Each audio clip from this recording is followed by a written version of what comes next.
So all the elite comes out. They congratulate Kenny on being the number one in the PWI 500, which I think is hysterical.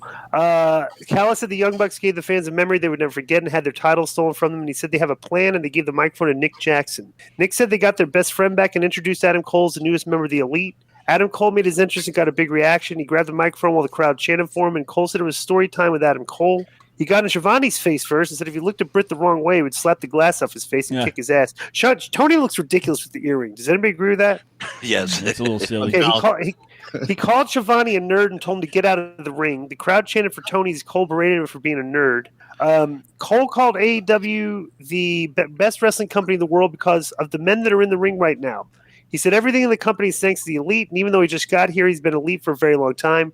Cole said he's been main eventing for 4 years and called himself a once-in-a-generation talent. He put over the Young Bucks and Kenny Omega as the greatest of all time, and now the elite has Adam Cole, baby. Cole said the elite is now complete, and if you don't believe him, watch next week when he makes his debut in the ring. Omega grabbed the microphone and said it feels like time to celebrate, but the thing he hates the most is interruptions, and at the pay-per-view they were unceremoniously interrupted. Bryan Danielson's music hit. He walked down the ring, down the bottom of the ramp, and demanded his music get cut. Omega did. Omega asked everyone to clear the ring, then invited Bryan inside. I still do not like this, where the one babyface goes out there with all the heels and doesn't, No, but they left the ring. I know, but they were still there. Right, he addressed Bryan. Right. He said he addressed Bryan and said he was just the guy I want to speak with. Bryan grabbed the microphone and asked the crowd if they wanted to see him fight Kenny Omega. This is very short and to the point, but it was good. Right. He then said Omega is telling him he doesn't work like that here.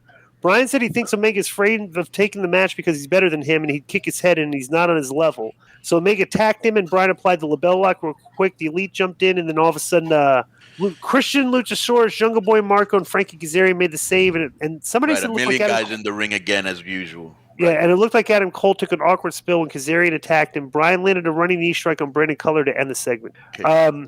But by the way, too, this was terrible. This was good, bro. But bro, when he had did you see when he had the thing on him? And they all hit the ring, and they're all putting the boots to him, and the Brandon Cutler was spraying him with the thing. Yeah, but yeah. Spraying him in the eyes. Oh my God! Okay. But let me tell you, I wanted to say this because this is something that I was thinking of when I was watching Adam Cole, as competent as he is. When one of the biggest things is that cool factor, right? Which obviously The Rock had, or somebody in music like Tupac, or Hall and Nash. They had the cool factor. Cole's got a cool factor about him. Yeah, you know what I'm saying? Yeah. And Punk has a cool factor about him. It's a different one, but he does, and it's starting to make the product look cooler than WWE. Is what I'm saying. You know what I'm saying? Yeah. Next was Minoru Suzuki and Jon Moxley. This was.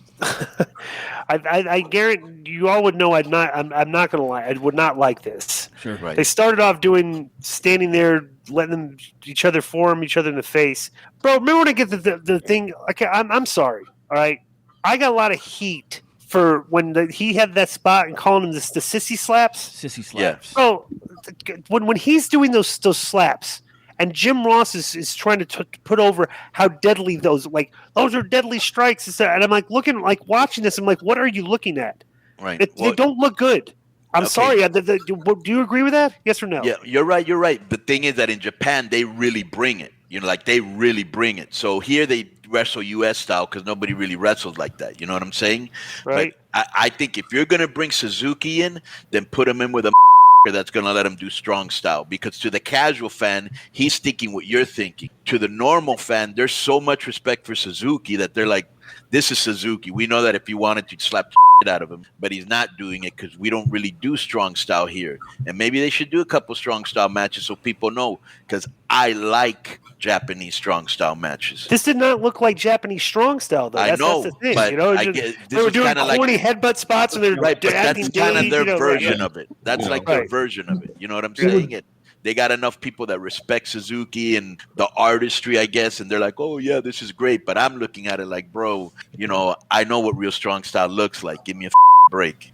So they called this. Go ahead. I said, what do you think about Suzuki drawing blood or anything? Did that take away, give anything? No, I like that. No, it's probably from the head. But I like that. That was definitely their version of strong style, because Mox would be the one that would do it with him anyways if it was going to be anybody in that company. But if you're going to do it, do it. I've seen. I'll give you an example. I saw some between Kevin Cross or the Gladiator. Is that what I should have called him now, Disco? The Gladiator and Harry Smith, I believe. That was ridiculous. Yeah. You know, and it was like, holy, put that on, and people would be like, holy, you know what I'm saying? Right. So I think I don't know what happened here because Suzuki had a sleeper. Moxley escaped and landed a right hand, okay, which I guess was supposed to be a devastating right hand, and he hit the that was supposed to be a paradigm shift, but just looked like a double underhook suplex. Well, which was what it was. That's what it was. The paradigm shift is a double arm DDT, right? Yeah, right. It's a double arm DDT, but he went and it was a double arm suplex. Right. And that was the I finish. think there was some sort of miscommunication because at the end you could tell he had they way did too this much time spot at the and end. there was this spot where they had to like do it again so he could get him in the sleeper. There was a missed spot for sure at the end because I caught it. And I don't know if they had caught an audible right then. He just said, F it, bro, let me just do this instead of, I don't know. But something happened at the end where I couldn't tell what. But, you know, I will say this, Moxley has picked up some weight. He doesn't look, before he just didn't look at all physically imposing. Now he looks, you know he what I'm looked saying? good. Yeah, right. He looked good. Look good. I agree with the underhook with you, Disco, though, because I thought the same thing. I was looking at it, I was like, that was the finisher? I was like, wait, what happened to it? And I was like, it wasn't normal. Yeah. I think there might have been a missed spot, and then they had to call an audible on that. I'm supposing. I don't know. Yeah, right. That's probably.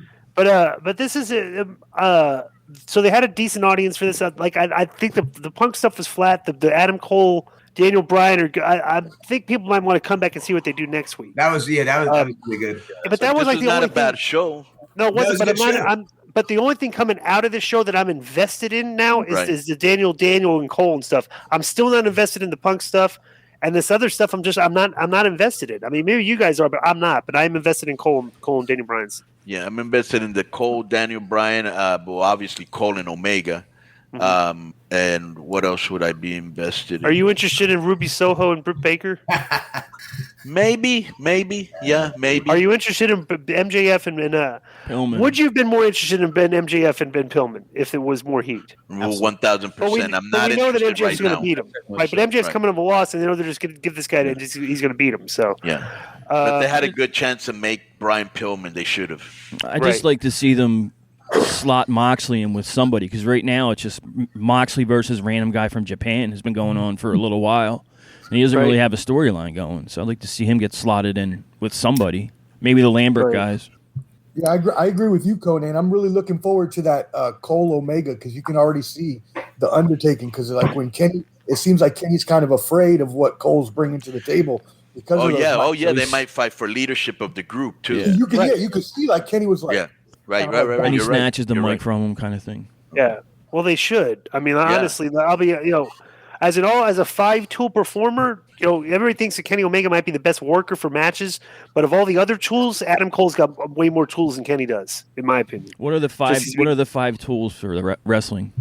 Dramatic. You're one of them. Nothing. Hey, wait a minute. Well, first of all, you need to be able to work. Okay, you need to be able to look like you can fight. You need to be able to get heat. You need to be able to talk. You need to be able to act. Okay. That's the tools that I look at. If you don't look like you can fight, you don't have one of the tools.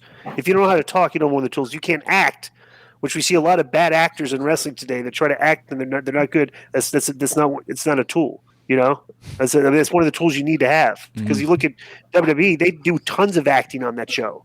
Like half their show is drama and acting.